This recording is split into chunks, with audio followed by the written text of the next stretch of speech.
प्रदूषण के चलते बंद किए जा सकते हैं हरियाणा के स्कूल। ये खबर सामने आ रही है। 14 जिलों में हालात को देखते हुए फैसला लिया जा सकता है। सरकारी और प्राइवेट स्कूल बंद किए जा सकते हैं। विद्यालय शिक्षा निदेशालय ने सभी डीसी को पत्र लिखकर जारी किया है आदेश। डीसी ने अपने जिले में AQI को देखते हुए ये फैसला जो है ले सकते हैं, ये कहा गया है। गुरुग्राम और फरीदाबाद के हालात बेहद खराब होते गए हैं। गुरुग्राम फरीदाबाद में ग्रैब की 3rd स्टेज लागू कर दी गई है। गुरुग्राम में कूड़ा जलाने से रोकने पर भी धारा 144 अब लागू कर दी गई है।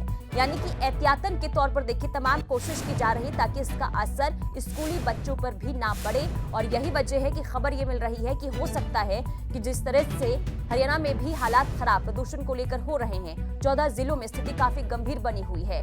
ऐसे में स्कूल बंद किए जा सकते हैं। सरकारी और प्राइवेट स्कूल बंद किए जा सकते हैं। ये खबर सामने आ रही है। फरीदाबाद से हमारी संवाददाता दीपक गौतम और गुरुग्राम से नीरज अम्बाप्ता बने हुए हैं। तमाम जानकारी ले लेते हैं। सबसे पहले रुक कर लेते हैं फरीदाबाद का। दीपक, आज फरीदाबाद में क्या स्थिति बनी हुई है प्रदूषण को लेकर? देखिए, आज की अगर हम प्रदूषण की बात करें, AQI लेवल की बात करें, तो आप इस समय देखेंगे कि धूप निकली हुई है। इसका मतलब साफ तौर पर यह है कि आज प्रदूषण का लेवल और दिनों के मुकाबले कम है। लेकिन कम होने का मतलब ये नहीं है कि ये खतरनाक लेवल से भी कम हो गया है। फरीदाबाद में इस समय ग्रेप 4 लागू है। मैं आपको बताऊं कि ग्रेप 4 ही तरह के हैं। 4 कैटेगरी बनाई हुई है ग्रेप की, जिसमें कैटेगरी इस तरीके से बनाई गई है कि ग्रेप 1 कब लागू होगा, ग्रेप 2 कब लागू होगा। तो ग्रेप 1 जो है, जब भी AQI लेवल 201 से 300 तक जाता है तो ग्रेप 1 लागू होता है। ग्रेप 2 की बात करें तो 300 से लेकर जब 400 पर पहुंचता है तो ग्रेप 2 लागू होता है। जब ग्रेप 3 की बात करते हैं तो 400 से 450 के बीच में ग्रेप 3 लागू होता है। और 450 से 500 तक जब वायु का प्रदूषण बढ़ने लगता है तो ग्रेप 4 लागू हो जाता है। इसका मतलब ये है कि फरीदाबाद सबसे खतरनाक स्थिति में है। एक दिन पहले फरीदाबाद की हम बात करें तो फरीदाबाद देश के सबसे ज़्यादा प्रदूषित शहरों में शामिल था और इसी वजह से लगातार यहाँ के लोगों की चिंताएं बढ़ती जा रही हैं। ग्रेप 4 यहाँ लागू कर दिया गया है। इसका मतलब ये कि तमाम तरीके के निर्माण कार्यों पर प्रतिबंध लगा दिया गया है। चाहे सरकारी काम हो या प्राइवेट काम हो, इन पर प्रतिबंध लगा दिया गया है। कोशिश इस बात की जा रही है कि तमाम तरीके के इंतजाम किए जाएं जिससे कि इस प्रदूषण के लेवल में कमी आए। लगातार जो नगर निगम के अधिकारी हैं वो पेड़ों पर छिड़काव की तैयारी कर रहे हैं। लगातार पेड़ों पर छिड़काव कराया जा रहा है। जगह जगह निर्देश इस बात के दिए जा रहे हैं कि कहीं पर आगजनी ना की जाए। मतलब ये कि कूड़ा जो है उसको कहीं जलाया ना जाए। तो तमाम तरीके की कोशिश जिला प्रशासन की तरफ से की जा रही है। लोगों से मदद करने की अपील की जा रही है। लेकिन इसी बीच लोगों की चिंता ये है कि ये जब तक इसका समाधान करने की कोशिश होगी तब तक बच्चों को सुरक्षित कैसे रखें।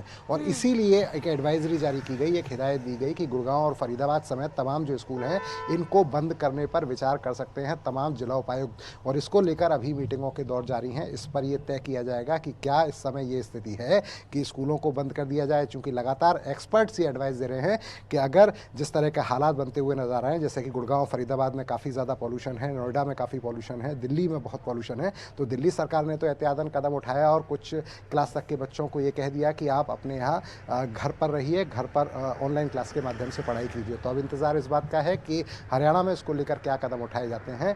जब हमने 2 दिन पहले 3 दिन पहले जब बात की थी पर्यावरण मंत्री से, तो उन्होंने साफ तौर पर कहा था कि वो एक्सपर्ट की एडवाइस इस पर ले रहे हैं कि बच्चों की सुरक्षा के लिए स्कूलों को बंद करना ठीक है या नहीं।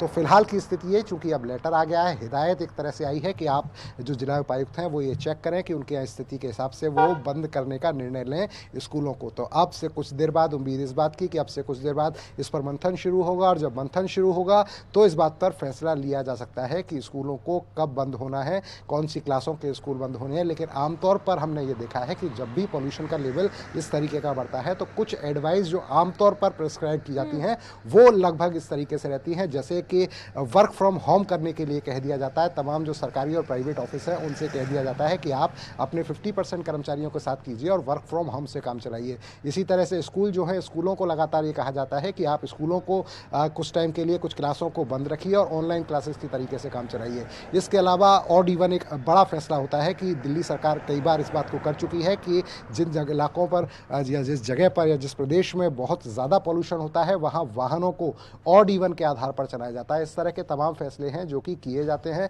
इसके अलावा एक और जो कोशिश की जाती है, देखिए इस प्रदूषण को कम करने में आम आदमी की भागीदारी भी ज़रूरी है। सरकार अपनी तरफ से प्रयास कर रही है, लेकिन आम आदमी की भागीदारी भी ज़रूरी है। किया ये भी जा सकता है कि आप कार पूलिंग का सहायता ले सकते हैं। इसका मतलब ये कि अगर एक ही लोकेशन पर आपको और आपके पड़ोसी को जाना है, एक ही ऑफिस में जाना है, तो अपने साथियों के साथ मिलकर आप कार पूलिंग कर सकते हैं। इसके अलावा आप क्या कर सकते हैं? सरकार के साथ साथ आम लोगों की भी जिम्मेदारी है कि आप भी जो है स्थिति को समझिए और उसमें थोड़ी हिस्सेदारी निभाइए। ठीक है, बने रहिए। रुक कर लेते हैं गुरुग्राम का। नीरज बने हुए हमारे साथ। नीरज, क्या हाल है आज गुरुग्राम का? क्योंकि देखिए स्थिति गुरुग्राम में भी दिनों दिन बिगड़ती हुई नजर आ रही है।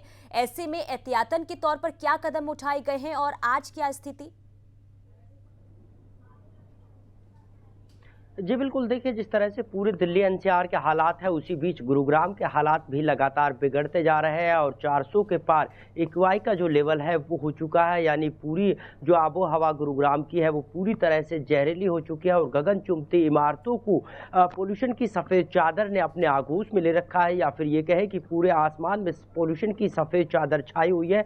इसकी वजह से लगातार सांस, अस्थमा और आँखों के जो रोगी हैं उनको कहीं ना कहीं परेशानी उठानी पड़ रही है। और इसी को ध्यान में रखते हुए धारा 144 कूड़ा जलाने को लेकर गुरुग्राम में पहली बार लगाई गई है, क्योंकि इससे पहले हमने देखा था कि लगातार ग्रेप 1, ग्रेप 2, 3 और 4 के नियम लागू होते थे, लेकिन धारा 144 कूड़े जलाने को लेकर लगाई गई है। तो वहीं ग्रेप 4 का नियम भी गुरुग्राम में लागू किया गया है और लगातार पेड़ों पर पानी का छिड़काव जिला प्रशासन की तरफ से किया जा रहा है। तो ये कह सकते हैं कि एक तरफ लगातार प्रशासन अपना काम कर रहा है, कोशिश कर रहा है, कवायद कर रहा है कि इस पोल्यूशन को किसी तरह से कम किया जाए, लेकिन दूसरी तरफ लगातार पोल्यूशन का जो लेवल है वो बढ़ता ही जा रहा है। और तीसरी तरफ अगर हम बात करें तो लगातार जो लोगों की परेशानी है वो बढ़ती हुई दिखाई दे रही है। और लगातार अगर एक्सपर्ट्स की माने तो या फिर पोल्यूशन के जानकारों की माने तो दिवाली तक इसी तरह का हाल रहेगा। और यही कारण है कि अब 14 जिलों के डीसी और साथ ही साथ एजुकेशन डिपार्टमेंट के जो अध्यक्ष डिस्ट्रिक्ट के होते हैं यानी डीओ को लिखा गया है कि अगर हो सकता है तो वो स्कूलों को बंद कर दे 14 नवंबर तक। यही कारण है कि क्योंकि दिवाली के बाद भी 2-4 दिन तक इसी तरह का हालात जो है वो रहने वाले हैं, पोल्यूशन बढ़ने वाला है। क्योंकि लगातार अगर हम पिछले कई सालों की बात करें तो हमने देखा था कि दिवाली के बाद तक भी इसी तरह के हालात रहते हैं। और यही कारण है कि एहतियात के तौर पर कई कदम उठाए जा रहे हैं, लेकिन उन कदमों के बाद भी राहत जो है न केवल वो गुरुग्राम बल्कि पूरे दिल्ली एनसीआर को मिलती हुई नहीं दिखाई दे रही है। अब देखना यही होगा कि आखिरकार किस तरह से जिला प्रशासन इन पोल्यूशन के बढ़ते कोहराम को कम करने में सफलता पाता है और कब तक लोगों को राहत मिल पाती है। जी बिल्कुल। और देखिए हर बार ये स्थिति बिगड़ती हुई नजर आती है। ऐसे में देखिए बैठक जो है वो लगातार होती है, लेकिन बावजूद इसके कदम तो उठाए जाते हैं, लेकिन निष्कर्ष कोई नहीं निकल पाता। यानी कि हर साल की परेशानी बनी हुई है। इसी पर जवाब ले लेते हैं। दीपक हमारे साथ बने हुए हैं। दीपक, देखिए पहले ये होता था कि दिवाली जब होती थी इसके बाद प्रदूषण का खतरा बढ़ जाता था, लेकिन अब ये देखा जाता है जैसे ही सर्दी का महीना शुरू होता है प्रदूषण जो है वो दिनों दिन और गहरा होता जाता है, यानी कि बढ़ता जाता है और लोगों को इससे काफी परेशानी होती है। ऐसे में बैठक होती है, हर बार होती है, हर साल होती है, लेकिन आखिर कोई ऐसा कदम क्यों नहीं उठाया जाता ताकि प्रदूषण से लोगों को निजात मिल जाए?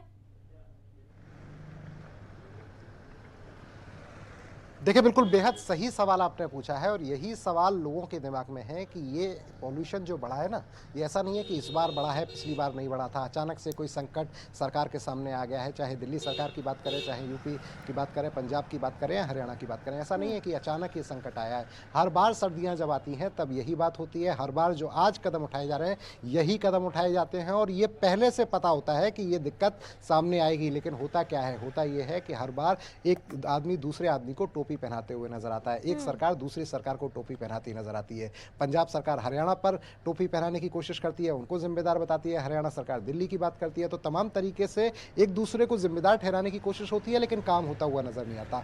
हर व्यक्ति जानता है कि केवल पटाखे, ये बात ठीक है कि पटाखे पॉल्यूशन में बहुत बड़ा योगदान करते हैं, लेकिन केवल पटाखे करते हैं ऐसा नहीं है। केवल पराली बहुत बड़ा योगदान करती है ऐसा नहीं है। हमें समझना पड़ेगा कि कौन कौन सी चीजें ऐसी हैं जिनकी वजह से पॉल्यूशन बढ़ता है। तो मैं कुछ पॉइंट्स बताता हूं जिनकी वजह से पॉल्यूशन बढ़ता है। अब आप एक चीज़ समझिए कि पराली पहला पॉइंट है जिसकी वजह से दिक्कत आती है, तो इसके लिए लगातार सरकार की तरफ से दावे इस बात के होते हैं कि कोशिश ये की जा रही है कि पराली को खरीद लिया जाए, किसानों को पराली जलाने की नौबत ना आने दी जाए। दूसरी सबसे बड़ी प्रॉब्लम क्या आती है कि गाड़ियों की सबसे बड़ी दिक्कत होती है कि अब आप देखेंगे सड़क पर जब आप निकलेंगे तो गाड़ियों की संख्या बहुत बढ़ गई है, डीजल की गाड़ियां बहुत ज़्यादा पॉल्यूशन फैलाती हैं और तमाम गाड़ियां पॉल्यूशन फैलाती हैं। तो इसके लिए इलाज क्या किया गया? इसके लिए इलाज ये किया गया कि सीएनजी की गाड़ियां मार्केट में आ जाएं और इलेक्ट्रिक वाहन आ जाए, उसकी वजह से कहीं ना कहीं पॉल्यूशन पे कम आएगा। तीसरी बात कहाँ होती है? तीसरी बात होती है इंडस्ट्रियल की बात होती है। इंडस्ट्रियल से जो उद्योग हैं, उद्योगों से जो धुआं निकलता है, चिमनियों से जो धुआं निकलता है, वो एक बड़ा दिक्कत क्रिएट करती है। कूड़ा जो सरेआम फैला पड़ा होता है, जैसे मैं फरीदाबाद की बात करता हूँ तो फरीदाबाद में इस समय स्थिति ये है कि पूरा का पूरा शहर कूड़े के ढेर पर बैठा हुआ है, कूड़ा जगह जगह फैला हुआ है। जिस कंपनी की बिल्कुल, यानी कि हालात देखिए बदतर बने हुए हैं और हर बार जब ये खतरा बढ़ता है तो एहतियातन के तौर पर कई कदम उठाए जाते हैं, लेकिन सवाल हमेशा यही बना रहता है कि पहले क्यों नहीं कोई सावधानी बरती जाती है ताकि लोगों को इस प्रदूषण से जूझना ना पड़े। ठीक है, बहुत शुक्रिया दीपक आपका भी और नीरज आपका भी बहुत शुक्रिया तमाम जानकारी के लिए।